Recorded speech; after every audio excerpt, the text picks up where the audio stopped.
आइए साथियों,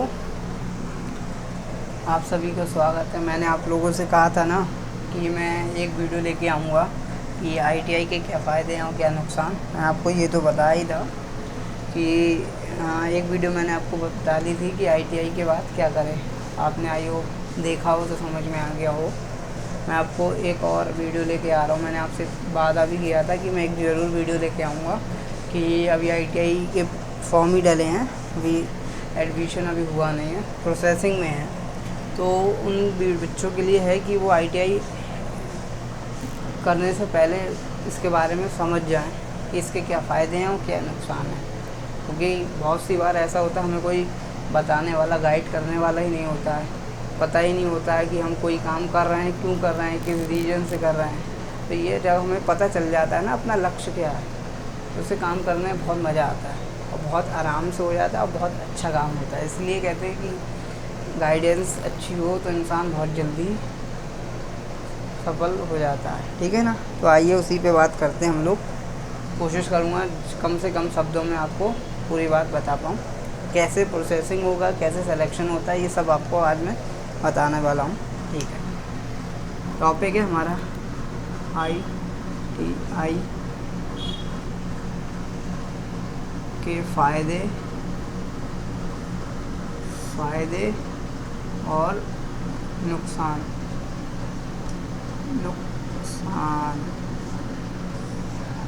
देखिए फ़ायदे और नुकसान। देखिए फ़ायदे क्या हैं आईटीआई के। पहले तो हम प्रोसेसिंग की बात करते हैं, कैसे आईटीआई में एडमिशन आपका होता है और कैसे क्या क्या चीज़ें होते हैं। अगर आप करना चाहते हो तो किस तरीके से करें, आपको ज़्यादा बेनिफिट रहेगा। देखिए पहले तो फॉर्म फिल होता है। फॉर्म फिल में ट्रेड की बात आती है। सबसे पहले ट्रेड की बात करते हैं। ट्रेड अच्छी ट्रेड्स की बात करते हैं। अगर फॉर्म डाला होगा तो आपने डाला ही होगा, लेकिन नहीं मतलब पता ही होगा कैसे करके ट्रेड लगाई हैं।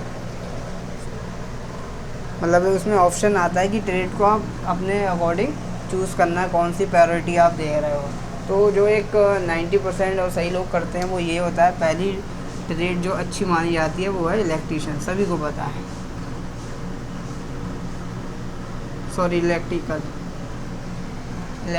इलेक्ट्रिशियन एक ही है।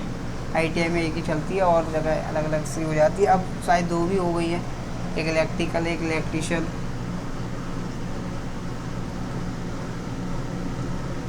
ठीक है। नंबर 2 पे आ जाती है फिटर। नंबर 3 पे टर्नर। नंबर 4 पे इलेक्ट्रीशियन, फिटर, टर्नर, वेल्डर हो जाती है। नंबर 5 पे, जहाँ तक मुझे लगता है, मेरे हिसाब से जो ज़्यादा सही है, कोपा।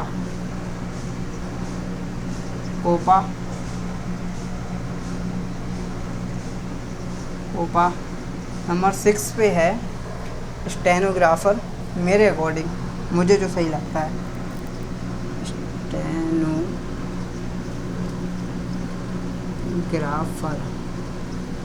ठीक है, स्टेनोग्राफर। ये 6 हो गई ना। और भी है ट्रैक्टर वगैरह। जहाँ तक मुझे लगता है वो इतना, हाँ मैं जॉब भी देखता हूँ, इन्हीं में ज़्यादा जॉब्स आती हैं, अगर आती भी हैं। Electrician, electrical, fitter, Turner. अब इनका एडमिशन किस तरीके से होता है। देखिए मेरिट बेस पे एडमिशन होता है। किस तरीके से मेरिट बनती है आपको बताऊं। अगर आपकी परसेंटेज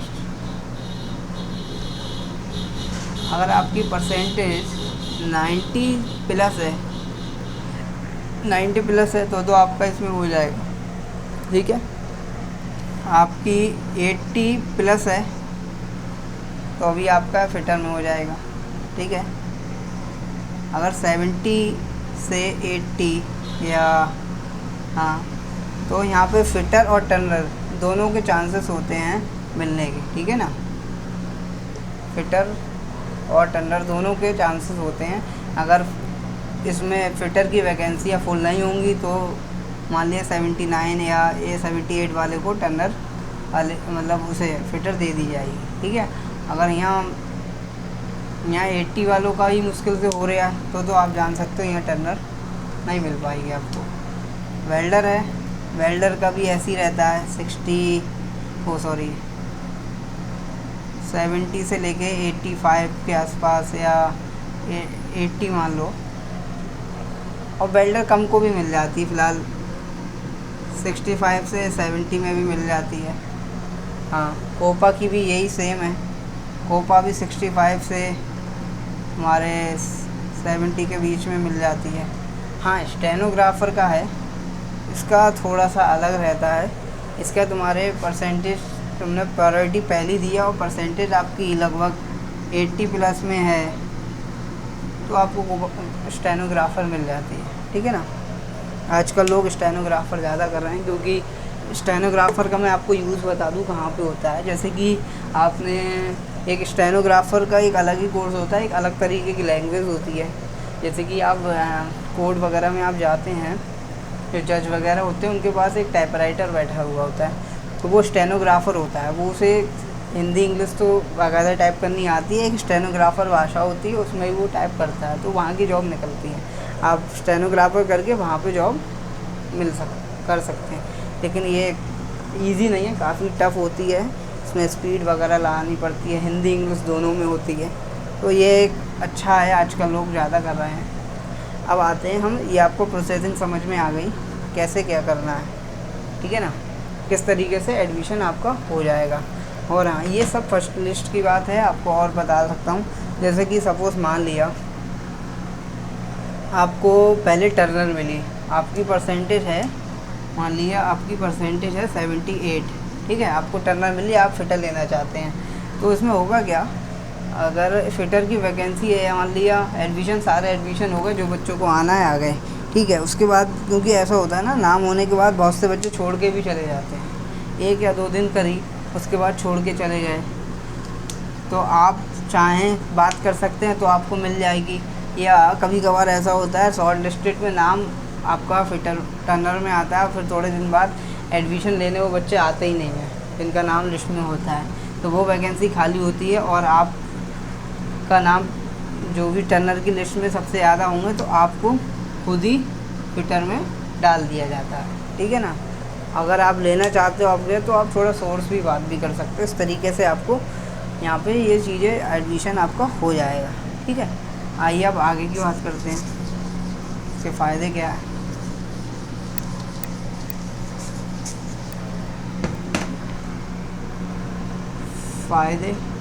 फ़ायदे तो देखिए ऐसा है कि 2 साल कुछ कोर्स फिटर वगैरह, इलेक्ट्रीशियन वगैरह, वेल्डर है, ये सब 1 साल, आई थिंक वेल्डर 1 साल का है, ऐसी कुछ है। मतलब जो भी जिस साल कोर्स हैं वो आप करेंगे, आपको पता चल ही जाएगा, लेकिन आपको वो पूरा करना है। बस मेरी यही है, अगर आप ITI कर रहे हैं ना, तो ITI अच्छे से पढ़ो, ये नहीं खाली पेपर के टाइम में पास हो गए ना, मतलब पेपर के टाइम में पढ़ लिए पास हो गए, उससे नुकसान पता क्या है। क्योंकि ITI तो आप, अगर हाँ ITI आप इस मकसद से कर रहे हो कि आप प्राइवेट कंपनी में जाके दिल्ली वगैरह में जॉब करो, 10-12 हज़ार रुपये की, तो आपको जैसे करना भाई कर लो, कोई दिक्कत नहीं है आपको। अगर आप चाहते हो तो कि गवर्नमेंट जॉब करना है आपको, तो उसके लिए आप शुरू से पढ़ोगे ना तो ज़्यादा अच्छा रहेगा। आप 2 साल आप इधर उधर पगलई में करने की जगह आप बाकायदा अच्छे से पढ़ाई करते हो ना, तो आपको बहुत बेनिफिट मिलेगा। मैंने आपको उसके बाद एक मेरी वीडियो ITI के बाद क्या करें, उसमें आप देख सकते हो कहाँ कहाँ आपको जॉब मिल जाएगी, वो आपको समझ में उस वीडियो से आ ही जाएगा। ITI आप 2 साल करने के बाद आप आराम से रेलवे वगैरह में भी वैकेंसियाँ आती हैं, तो वहाँ भी सब पढ़ाई के ही जा सकते हैं। आज के ज़माने में कंपटीशन बहुत है। बस ITI का ये फ़ायदा है, जैसे कि अब SSC वगैरह है, इनमें इंग्लिश वगैरह आती है, टफ़ होते हैं पेपर, बच्चे नहीं कर पाते हैं, उसमें बहुत कंपटीशन है। लेकिन अब कंपटीशन इसमें भी हो गया है, क्योंकि बहुत से लोग हैं ITI करने लगे हैं, सभी लोग करने लगे हैं। तुम्हारे कुछ लोग पॉलीटेक्निक करने के बाद ITI कर लेते हैं, क्योंकि पॉलीटेक्निक की कुछ वैकेंसी कम आ रही, तो इलेक्ट्रीशियन से ITI कर लिया और फिर दोनों जगह फॉर्म डाल सकते हैं, क्योंकि जॉब कितनी मारी है, जॉब है ही नहीं, छीननी पड़ रही है जॉब, तो छीननी फिर ऐसी पड़ेगी ना, कुछ ना कुछ तो दिमाग लगाना ही पड़ेगा ना। तो जो काफ़ी समझदार और चालाक बच्चे होते हैं, तो वो पॉलीटेक्निक करने के बाद भी प्राइवेट कॉलेज से ITI कर लेते हैं और पढ़ने में सही होते हैं, जॉब बहुत अच्छी से पा लेते हैं। तो मेरा यही कहना है कि आप जब भी ITI करो तो फिर 2 साल 1 साल जितने भी साल की ट्रेड हो बहुत अच्छे से अपने कोर्स मतलब जिस भी ट्रेड को उसे बहुत अच्छे से पढ़ो, ताकि जब आप पेपर की और कंपटीशन वाले पेपरों की जो ट्रेड वाले आपके पेपर होंगे, जिस भी ट्रेड से आप फिटर से हो तो फिटर के आप जॉब के लिए तैयारी कर रहे हैं ना, तो आपको वहाँ बहुत फ़ायदा। आपको बेसिक चीज़ें सीखने की ज़रूरत ही नहीं, आपको सीधे अच्छे अच्छे क्वेश्चन सीखना है, बस बात ख़त्म। 6 महीने की तैयारी आपका सिलेक्शन हो जाएगा। अगर आपने 2 साल नहीं पढ़े फिर वही 1-1.5 साल पर नोट्स बनाने पड़ेंगे, पढ़ना पड़ेगा, बहुत दिक्कत आती है। तो अगर जो करना चाह रहे हैं तो आप इस चीज़ का ज़रूर ध्यान रखें कि समय बर्बाद ना करें। हमने भी समय बर्बाद किया, लेकिन आप समझ में आ रहा है उस समय नहीं करना चाहिए था, ठीक है ना। अब आपको फ़ायदे मैं बता देता हूँ क्या हुआ। एक तो आपको पता है वो गवर्नमेंट जॉब लगी जाएगी। दूसरा फ़ायदा ये है, एक तो प्राइवेट जॉब की मैं बात ही चलो कर लेता हूँ, प्राइवेट जॉब आपको मिल जाएगी ITI करने से, ठीक है। दूसरा फ़ायदा ये है ना कि एक तो तुम्हारे CTI कर सकते हो उसमें, CTI, इससे आप ITI के टीचर बन सकते हो। मैंने उस वीडियो में भी बताया है, ठीक है। ये फ़ायदा है कि आप वैसे भी क्या कहते हैं टीचर बनने का आपका मन है और उधर कंपटीशन तो बहुत है आपका, समझ गए। तो आप ITI के टीचर बनने के लिए तो इसमें थोड़ा कंपटीशन कम आ जाता है, लेकिन बस इसमें ये है, इसमें भी वैकेंसी नहीं आती हैं। ऐसे उन वाले नॉर्मल हमारे वैकेंसी नहीं आती हैं, वैसे ITI के टीचर के लिए वैकेंसी नहीं आती। इसमें थोड़ा टाइम इसमें भी दिया जाता है, उसमें भी, ठीक है। ये फ़ायदा हो गया। और एक फ़ायदा आपका सबसे अच्छा मुझे जो लगता है, मुझे लग रहा है, क्या मैं सीधी शुरुआत कर रहा हूँ, ये फ़ायदा है कि अगर आप ITI कि आपसे पेपर नहीं निकला, कुछ नहीं हुआ, तो आप एक चीज़ कर सकते हो, आप प्राइवेट ही जॉब कर सकते हो, लेकिन रिस्पेक्टफुल जॉब कर सकते हो और आपको फ़ायदा बहुत रहेगा। ये क्या है, आप ITI अगर आपने सही से करी है तो आप प्राइवेट कॉलेज में ITI के टीचर बन सकते हो, ठीक है ना।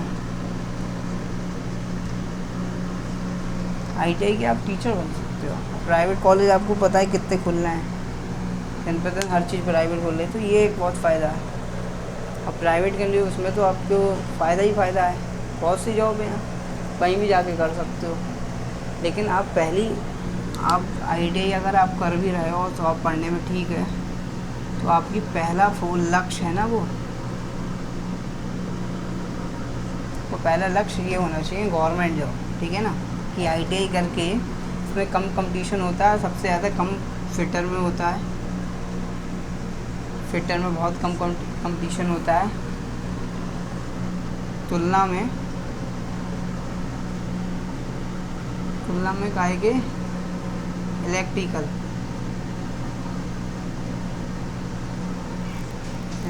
की तुलना में फिटर में ना कम कंपटीशन होता है। मैं आपको समझाता हूँ कैसे, कि ये जो भी बच्चे, जैसे मान लिया मैंने आपको बताया था पॉलीटेक्निक करके ITI करते हैं, वो सब पढ़े लिखे बच्चे, मतलब होशियार बच्चे होते हैं, ठीक है। तो वो अगर वो प्राइवेट कॉलेज से कर भी रहे हैं तो पता वो फिटर से नहीं करते हैं, इससे करते हैं, इलेक्ट्रिकल से करते हैं। तो जितने भी अच्छे बच्चे हैं वो सब इलेक्ट्रिकल में ही आ गए ना, फिटर में बहुत कम बच्चे बचे, तो आधा कंपटीशन तो ऐसे ही कम हो गया ना। तो ये फ़ायदा है फिटर से करने का, ठीक है ना। और तो फिर यही है कि आप अगर आप पढ़ने में सही हो और लगे रहते हो तो आपको जॉब मिल जाएगी। इसमें वैकेंसियाँ कम आती हैं, मैंने उस वीडियो में बताया था बहुत सी कंपनियों में, लेकिन अगर आप लगे रहो ना 2-3 साल तो पक्का आपको जॉब मिल जाएगी, क्योंकि यहाँ कंपटीशन थोड़ा कम होता है और 85% बच्चे होते हैं ना ITI करने के बाद सब प्राइवेट जॉब करने लगते हैं। सब कुछ ही बच्चे ऐसे होते हैं जो जॉब भी कर रहे हैं प्लस तैयारी भी कर रहे हैं अपनी, ठीक है ना। मात्र 10% बच्चे भी नहीं होते हैं जो जॉब प्लस तैयारी कर रहे हैं, ठीक है ना। क्योंकि ITI का लेवल ही आपको पता है, सबने बहुत गिरा रखी है, इसी कोई यही नहीं समझता कि ये क्या फ़ायदा है, मतलब तो क्या फ़ायदा, क्या कर रहा है ITI कर रहा हो, लेकिन अब थोड़ा लगने लगा है। तो ये फ़ायदा है आपको यहाँ जॉब आपको आसानी से मिल सकती है अगर आप पढ़ने में अपनी रुचि रखते हो। होशियार नहीं, कोई बच्चा होशियार नहीं है, आप जो पढ़ता रहेगा, एक क्वेश्चन को आपसे नहीं हो रहा, 2 दिन नहीं हो रहा, 3 दिन नहीं हो रहा है, आप 3 दिन लगातार उस क्वेश्चन को कर रहे हो ना, तो फिर आपसे तो हो ही जाएगा ना। अब बहुत पढ़ने वाला बच्चा वो पढ़ नहीं रहा है तो फिर क्या फ़ायदा। इतना तेज़ कोई नहीं होता, सब तेज़ है, और बस जो ज़्यादा पढ़ रहा है तो वही तेज़ हो जाता है, क्योंकि वो चीज़ को बार बार कर रहा है ना, तो उसके फिर हाथ में हो जाता है। जैसे अब हम लोग गाड़ी चलाना शुरुआत में डगमगाती है, जब गाड़ी जब आ जाती है तो आंखें बंद करके भी चला सकते, तो वही हिसाब पढ़ाई का भी है। जितना आप पढ़ोगे उतना आप उसमें अच्छे होते जाओगे, ठीक है ना। ये आपके मैंने फ़ायदे बता दिए, यही फ़ायदा है बस ITI करने का, कि आपको पढ़ना यहाँ भी पड़ेगा। आप जो सोचें ITI करने के बाद जॉब मिल जाए, पहले था ऐसा, अब तो कुछ नहीं। आपको नुकसान बता देता हूँ, अभी आपको समझ में आ जाएगा कि नुकसान क्या है।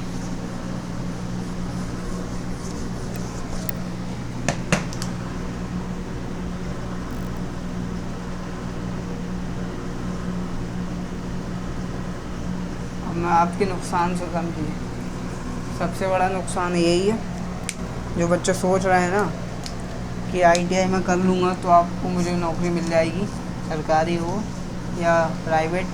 तो प्राइवेट आपको मिलेगी ना, वो 10 से 15 हज़ार रुपये की मिलेगी बस। 10 से 15, वो सॉरी 10 से 15, फिर 15 से 20, बस इतना ही मिलेगी, और नहीं मिलेगी।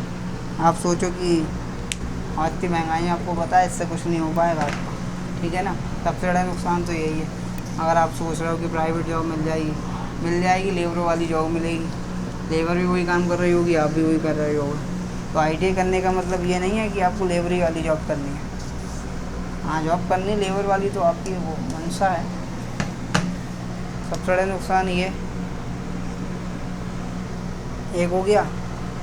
दूसरा नुकसान ये है इसका, अब बहुत से बच्चे सोच रहे हैं, आजकल रेलवे में बहुत अप्रेंटिसशिप हो रही है।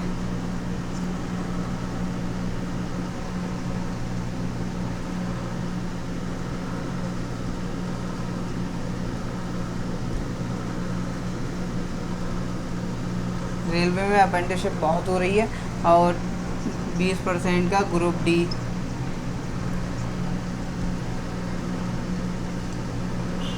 20% ग्रुप D कोटे के चक्कर में लोग कर ले रहे हैं और समझ रहे हैं जॉब, अब तो मैं रेलवे का मालिक हो गया, रेलवे में जॉब लग गया। ऐसा कुछ नहीं है, कम से कम 4 से 5 लाख लोग ना ऐसे घूम रहे हैं, कहीं ना कहीं काम कर रहे हैं 6 महीने 1 साल के बाद करने के बाद। तो ये भूल से आप कभी ITI ना करें कि ITI करने के बाद रेलवे अप्रेंटिसशिप कर लेंगे और जॉब लग जाएगी, कुछ नहीं है कहीं, बिल्कुल भी आपका बहुत बड़ा वहम है, कुछ भी नहीं। रेलवे में आपको मैं बताऊं कौन कौन सी जॉबें ख़त्म कर दी हैं, रेलवे में जॉब ही नहीं है।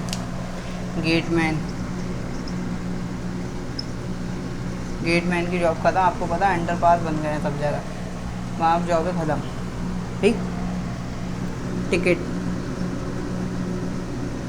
टिकट काउंटर आप देख रहे हैं, 90% टिकट काउंटर पे जो पुराने लगे हैं वही सरकारी हैं, और सब ठेके पे आ गए हैं, सब ठेके पे दे दिए हैं। 15,000 16,000 रुपये में लोग कर रहे हैं। कोई भी कर सकता है, चाहे ITI वाला हो चाहे अदर पर्सन हो, कोई भी हो।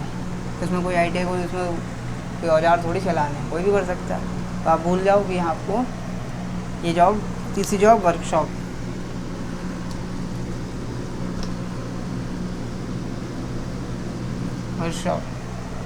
वर्कशॉप में भी जॉबें ख़त्म हो गई हैं। जितने भी लोग कर रहे हैं, पुराने गवर्नमेंट कर रहे हैं, और सब को ठेके पे लगाया गया है। जितने भी लड़के कर रहे हैं वो प्राइवेट कंपनियों ने ठेका ले लिया है, वो बस कराती हैं। मान लिया उसमें काम कर रहे हैं, मान लिया 3 डिब्बे आए, रेलवे के 3 डिब्बे आए, रेलवे ने बोल दिया कि मुझे 30 दिन के अंदर डिब्बे तीनों सही गई चाहिए। बस ठेकेदार का काम है, वो 30 दिन करा दे, चाहे वो 25 दिन में करा दे, 20 दिन में या 30वें दिन में ही कराए। रेलवे को 30 दिन में अपना काम चाहिए, बात ख़त्म। सब ठेके पे हो रहा है, 15-15, 16-16 हज़ार रुपये में, 15 से 18 हज़ार में, फिर थोड़ी 10-10, 20 हज़ार, वो सॉरी 10 कह रहा हूँ, 1-1 हज़ार 2-2 हज़ार रुपये बढ़ जाती है। आप इतना काम करते रहो तो हमें जॉबें ख़त्म हो रही हैं। आप बड़े नुकसान यही है, बहुत से लोग ये समझ रहे रेलवे ITI करने बाद रेलवे में अप्रेंटिसशिप करके ग्रुप डी में नौकरी लग जाएगी, ये लग जाएगी, वो लग जाएगी, ये आपका भ्रम है। ठीक है, ग्रुप डी का भी आपको पेपर ही देना पड़ेगा, तब जाके 20% का आपका कोटा लगेगा, उसमें भी पढ़ाई ही करनी पड़ेगी। ठीक है ना।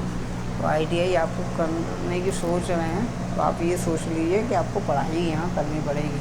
आप इस मकसद से ITI बिल्कुल ना करें कि बिना करे पढ़ाई मुझे सरकारी नौकरी मिल जाएगी, तो आपकी भूल है।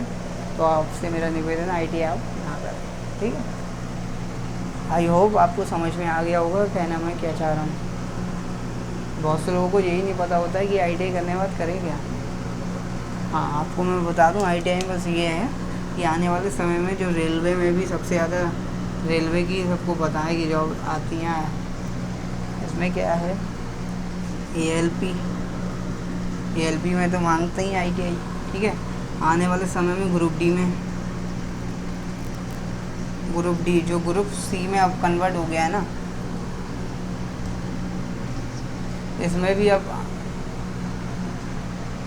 इसमें भी आने वाले समय में तुम्हारे क्या कहते हैं सी मान लो, इसमें भी तुम्हारा ITI ही मांगने लगेंगे। ठीक है ना। तो रेलवे में अधिकतर जो जॉब हैं वो ITI वाली मांग लेते हैं, तो ये फ़ायदा है आपका। और जितनी कंपनियां हैं वो मैंने आपको बताई हैं, DRDO वगैरह हैं, और HP है, भारत पेट्रोलियम, IOCL है, IFFCO है, और जितनी भी अच्छी अच्छी कंपनियां हैं, गवर्नमेंट कंपनियां हैं, रेलवे की तुम्हारी मेट्रो हो गई। ठीक है, वहाँ आपको ITI से फ़ायदा है। तो आप ITI आप इसी मकसद से करने उतरे कि आपको यहाँ भी मेहनत करनी पड़ेगी, पढ़ाई करनी पड़ेगी, तभी आपको जॉब मिल पाएगी। अगर आपका ये मानना है कि आप बिना करे ITI करने के बाद तुरंत जॉब मिल जाएगी, तो आपको प्राइवेट जॉब ही मिलेगी 5 से 10 हज़ार रुपये की। 5 से 10 से 15 हज़ार, थोड़ा बहुत बढ़ता ही रहता है वो तो, लेकिन आपकी तनख्वाह इतनी बढ़ेगी तो महंगाई इतनी बढ़ेगी, आपको पता ही है। इसलिए काम वो कीजिए जिससे फ्यूचर आप ब्राइट करने के लिए इतना कर रहे हैं ना, तो पहले से ही आप समझ लीजिए कि यहाँ पढ़ाई भी करनी पड़ेगी। ये तो कोई फ़ायदा नहीं है आप 2 साल करने के बाद फिर पैसा ख़राब, समय ख़राब, वही करो, कोई फ़ायदा नहीं। ठीक है, आई होप आपको समझ में आ गया हो। आगे मैं ऐसी ही आपके लिए वीडियो बनाता रहूँगा ताकि आप थोड़ा बहुत समझ जाएं जो भी मैं बताना चाह रहा हूँ, कि जो मेरा एक्सपीरियंस है उससे आप सीखें कुछ। ज़िंदगी में कोई भी चीज़ आसान नहीं है, बिना मेहनत के कुछ नहीं है। और जो आप मेहनत करते रहिए, और जो कुछ भी होगा ना वो ईश्वर पे छोड़ दीजिए। अगर आपको कोई चीज़ नहीं मिल रही है तो आप उसका दोष खुद पे भी ना दें, अपने घर वालों को भी ना दें कि घर वालों ने ऐसा नहीं किया, उनका काम है पढ़ाना लिखाना, वो पढ़ा रहे हैं, जैसे भी कर रहे हैं उनका धन्यवाद ही करना चाहिए। और वो ईश्वर पे छोड़ दीजिए, और ईश्वर से यही कहना चाहिए कि ईश्वर जो हमारे लिए अच्छा हो वो दो। कभी कभार हमें पता है ना, हमें नहीं पता ना हमारे आगे क्या होने वाला है, ईश्वर को पता होता है ना कि हमारे साथ क्या होने वाला है, तो हमें वही चीज़ वो देगा जो हमारे लिए अच्छी है। हम जैसे अच्छा करना चाह रहे हैं वो ज़रूरी नहीं है कि हमें वही चीज़ मिले। आपने देखा हो ना बहुत से लोग कि BTech कर लिया, उसके बाद भी IAS बन गए या बैंक में नौकरी कर ली है, उन्हें नहीं पता था ना। अगर उन्हें पता होता कि मुझे बैंक में ही लास्ट में नौकरी करनी होगी तो BTech क्यों करते। तो परिस्थितियाँ कभी भी बदल सकती हैं, कभी भी कुछ हो सकता है। बस ये आप पूरी ईमानदारी से और सही ढंग से अपने काम करें तो आपको ज़रूर सफलता मिलेगी। सफलता का आज के ज़माने में यही है कि पैसा कमाना ही है 90%। यहाँ तक मुझे लगता है कि कोई सी भी अच्छी जॉब भी मिल गई, आदमी यही सोचता है अरे ज़िंदगी अच्छी कटेगी। ज़िंदगी अच्छी तब भी कट जाएगी जब आप समझदार हो जाओगे। तो मेरा मानना यही है, आप समझदारी से काम लोगे तो कभी भी आपको कोई भी चीज़ कठिन नहीं लगेगी। और आप समझदारी से काम नहीं लोगे तो आपको हर चीज़ बुरी लगेगी। मान लिए आप IAS की नौकरी आपको मिल जाए और आप मूर्खों वाले काम करने लगोगे ना, कि जैसे कि पावर आ गई आपके पास में तो IAS के पद का गलत फ़ायदा उठाना, तो एक समय आएगा कि आप वहाँ बर्बाद हो जाओगे। इसलिए ईमानदारी से कोई भी काम करें, सही मन से काम करें और किसी चीज़ के पीछे मत भागो। जो आप काम कर रहे हो शांतिपूर्वक करते रहो, जो होगा ईश्वर जाने। आपका काम है कर्म करना, फल का आपका बिल्कुल भी काम नहीं है कि आपको फल वो ही मिले। जो भगवान चाह रहे हैं तुम्हारे लिए अच्छा, वो ही फल देंगे। इसलिए आप लोग आराम से पढ़ाई करो। पढ़ाई करना सबसे सरल है। जो हमें भी लगता था छोटे पे, आपको भी लगता होगा कि पढ़ाई करना यार बड़ा बेकार है। अब 90% सब लोग यही कहते हैं यार पहले की ज़िंदगी बहुत अच्छी है, आराम से। स्कूल में जब हम पढ़ते थे 6ठे 7वें में, कितनी जल्दी कहते हैं यार जल्दी से बड़े हो जाए। बड़े लोगों का सही है ना, कॉलेज स्कूल आना पड़ता है ना कुछ। अब पता चल रहा है बड़ों की ज़िंदगी कितनी बेकार है। तो इसीलिए समय बदलता रहता है और पढ़ाई करना सबसे सरल है। 8 घंटे की मजदूरी आप कर नहीं पाओगे। अगर आप घंटे आप 1 साल भी पढ़ लिए ना तो पूरी ज़िंदगी बदल जाएगी। इसलिए आपसे निवेदन है सभी से कि आप आराम से पढ़ाई करें। पढ़ाई करके आपको मान लिया नौकरी मिली, लेकिन इतनी समझदारी आ जाएगी ना आपके अंदर कि आप बुरी से बुरी परिस्थितियों में भी जीत जाओगे। बस फिर तो ज़िंदगी जीत ही जाओगे। जो बुरी परिस्थितियों को झेलना सीख गया ना, तो उसे फिर इस बात की कोई परवाह नहीं रहेगी कि आप उसके पास कितना पैसा है, कैसा क्या है, वो ज़िंदगी जी लेगा। और ज़िंदगी में सबसे, जहाँ तक मुझे लगता है, सबसे सही बात ये है कि आप जीवन कितना शांतिपूर्वक जी रहा है। ये नहीं है कि आप चोरी मतलब बेढंग करके पैसा कमा लो। क्या फ़ायदा ऐसे पैसे का? आप किसी को चालबाजी करके खूब पैसा कमा लो, कोई आपको फ़ायदा नहीं है। आप जिनके लिए पैसा कमा रहे हो, मान लिया सपोज़ अपने बच्चों के लिए तो पैसा कमा रहे हो ना, 90% शादी होने के बाद क्या करते हो? आप अपने लिए बिल्कुल नहीं खर्च करते हो। बच्चों के लिए ये करते हैं, वो कर देंगे। क्या फ़ायदा है ऐसे बच्चों के लिए करके? क्योंकि अगर बच्चा काबिल होगा तो उसे इसकी ज़रूरत नहीं होगी, वो खुद ही कुछ ना कुछ कर लेगा। और नालायक होगा तो कितना भी आप कर दो, सब बर्बादी कर देगा ना। तो इसलिए यही है कि जीवन आप जितना सही करोगे, तो ढंग से जियोगे ना, उतना आपके लिए भी अच्छा है, आपके परिवार के लिए भी अच्छा है। पूरी दुनिया आज के ज़माने में पैसे के पीछे भाग रही है। हाँ, मैं जानता हूँ पैसा बहुत ज़रूरी है, लेकिन पैसे के साथ साथ समझदारी भी बहुत ज़रूरी है। जैसे कि मान लिया पैसा आपके पास बहुत आया है, लेकिन पैसा कैसे खर्च करना यही नहीं पता है, तो सारा पैसा आप बेकार हो जाएगा, कोई उसका वैल्यू नहीं बचेगी। थोड़े दिन बाद आप सब फिर नंगे हो जाओगे। हमारे समझदारी ज़्यादा ज़रूरी है। समझदारी आ गई तो आप पैसा कमा ही दोगे, और चीज़ों का ढंग भी आपको अलग आ जाएगा। जहाँ है अब आप समझदार व्यक्ति होंगे तो जहाँ एक मूर्ख आदमी को जहाँ प्रॉब्लम लग रही होगी वहाँ आपको सॉल्यूशन दिख जाएगा, उसे वहाँ सॉल्यूशन नहीं दिखेगा। ये समझदारी का अंतर होता है। आपने सुना ही होगा कि कुछ लोग होते हैं कि चेहरा देख के शक्ल पढ़ लेते हैं। वो कैसे पढ़ लेते हैं? वो अपने एक्सपीरियंस से, उनने समाज में ऐसे लोगों को देखा है, एकदम थोड़ी कि उनकी परिस्थितियाँ ऐसी थी और उनके शक्ल भी ऐसी थी, तो ऐसे करके समझ में आया। कोई तुक्का उक्का कुछ नहीं होता। इसलिए आप अच्छे से कोई भी काम करें, मन लगा के काम करें और चीज़ों के पीछे ज़्यादा ना भागें। और पैसे के लिए काम करें, लेकिन ये ज़रूर ध्यान रखें कि आप कर क्या रहे हैं।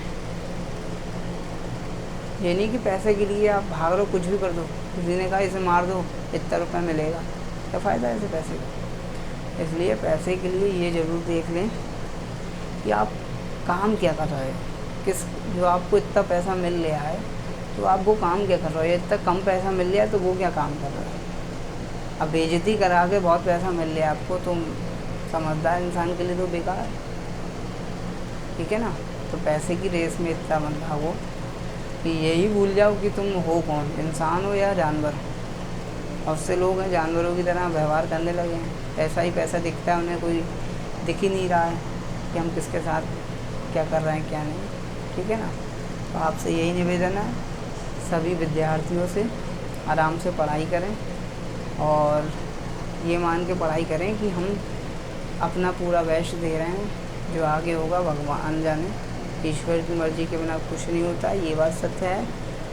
आपको आज नहीं तो कल समझ में आ ही जाएगी। ये बात सच है, 100% सत्य है। कि ईश्वर के बिना कभी कुछ नहीं हुआ है। बस ये है कि आप कर्म कर रहे होगे ना, तो ईश्वर भी मान जाए, देखेगा कि आप पूरी ईमानदारी से कर रहे हो, तो वो भी अपना फिर कहेगा कि अब तो चलो इतना मेहनत कर रहा है बंदा, चलो अब की बार इसका काम कराएगी। अगर आप चालबाजी कर रहे हो, आपको मज़ा आ रहा है ना, थोड़े दिन का ही मज़ा है, जब उसका अपोजिट स्टार्ट होगा ना तो बहुत बुरा होता है। फिर हम यही कहते हैं कि कुछ गलत ही करा हो इसने, तो ये एरिया ऐसा इसके बाद। इसलिए आराम से ज़िंदगी जियो, इतना कठिन नहीं है। और हाँ, एक चीज़ मैं और बताना चाह रहा हूँ कि जितने भी बच्चे हैं ITI करो, ठीक है, ITI के साथ साथ थोड़ा डिजिटल में भी घुसो। डिजिटल दुनिया में क्या हो रहा है आजकल, सब आने वाले समय मशीनों का काम होने वाला है, तो तुम्हें डिजिटल के बारे में चीज़ें आनी चाहिए, ठीक है ना। सोर्स ऑफ इनकम बढ़ाओ वो अपने दिमाग से बढ़ाओ, ठीक है ना। इसका यूज़ करो दिमाग का। हरकतें करने से अच्छा है 4 घंटे इधर उधर की वीडियो लाइक करने से अच्छा है कि अच्छी वीडियो देखो जहाँ आपको नॉलेज मिले, और बिना फालतू की चीज़ें मत देखो। इसकी जगह आप कोई चीज़ सर्च मान लो वेबसाइट कैसे बनाई जाती हैं, ठीक है ना। वेबसाइट और ऑनलाइन बहुत से अर्निंग आते हैं, बहुत से फेक होते हैं, लेकिन आप कोशिश करो ना कि जो सही वाले अर्निंग हो, मतलब सत्य हैं कि हाँ ऐसे अर्निंग हो जाती है, उन पे ध्यान दो। कैसे आता है, आप इसे करोगे तो साइड इनकम तो होगी ना। मान लिया आपने प्राइवेट 20,000 की जॉब कर रहे हो, ITI कर ली 20,000 की जॉब कर रहे हो, और उसके बाद आपको ये स्किल भी आपके पास, आपको मान लिया वेबसाइट बनाना आता है, 8 घंटे की ड्यूटी के बाद घर में आके फ़ोन ही तो चलाते, इससे अच्छा 2 घंटे काम कर लिया, तो कुछ नहीं 10,000 की इनकम वहाँ से, तो 30-35,000 के मालिक हो गए। एक सरकारी नौकरी में इतना ही मिल रहा है, ठीक है ना। दिमाग को चलाओ तो ज़्यादा बेटर रहेगा। मैंने क्या कहा, समझदारी होगी तो आप हर परिस्थिति को झेल लोगे, समझदारी नहीं होगी तो आप सब बेकार है, कितना भी कुछ आ जाए सब बर्बाद ही कर दोगे, ठीक है। आज के लिए इतना ही। आई होप आपको मेरी बातें सही लग रही हूँ, तो ज़रूर वीडियो को शेयर करें, लाइक करें और चैनल को सब्सक्राइब कर लें, ताकि ऐसी अच्छी वीडियो मैं आपको डालता रहूँ, ताकि आपको जीवन में कुछ तो प्रेरणा मिले, ठीक है ना। आप मोटिवेट रहें हर समय, और आपको एक गाइडेंस की हर किसी को ज़रूरत होती है, वो भी मिलती रहेगी समय समय पे, क्या करना है क्या नहीं करना है। आज के लिए इतना ही, ठीक है, बाय।